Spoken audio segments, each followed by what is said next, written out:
ক্লাসে পড়া না হয় শিক্ষক চড় মারলেন ছাত্রকে। এরপর প্রতিশোধ নিতে পরের দিন টিফিন বক্সে পিস্তল নিয়ে এসে সেই শিক্ষককেই গুলি করল এক ছাত্র। প্রতিদিনের মতো 19শে আগস্ট মঙ্গলবার পদার্থবিজ্ঞানের শিক্ষক গঙ্গদীপ সিং ক্লাস নিচ্ছিলেন।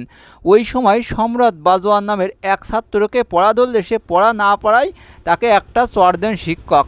এরপর 20 আগস্ট বুধবার চড়ের প্রতিশোধ নিতে তিনি টিফিন বক্সে একটি পিস্তল লুকিয়ে স্কুলে নিয়ে আসে সম্রাট জওয়ান। এরপর যখন সকালে বিরতির পর শিক্ষক গঙ্গদীপ সিং কোয়েলি শ্রেণী কক্ষ থেকে বের হচ্ছিলেন, তখন ছাত্রটি টিফিন বক্স থেকে একটি পিস্তল বের করে পেছন থেকে তাকে গুলি করে। গুলিটি শিক্ষকের পিঠে বিদ্ধ হয়ে ঘাড়ে আটকে যায়। গুলি করার পর ছাত্রটি পালানোর চেষ্টা করলে স্কুলের অন্যান্য শিক্ষকেরা তাকে ধরে ফেলেন এবং পুলিশের হাতে তুলে দেন। পুলিশ ওই নাবালক ছাত্রের বিরুদ্ধে ভারতীয় দণ্ডবিধির 109 ধারায় মামলা দায়ের করেছে। আর বন্ধুরা, এইসব আজগবি খবর পেতে আমার চ্যানেলটা সাবস্ক্রাইব করতে পারো, আর ভালো লাগলে একটা লাইক দিও।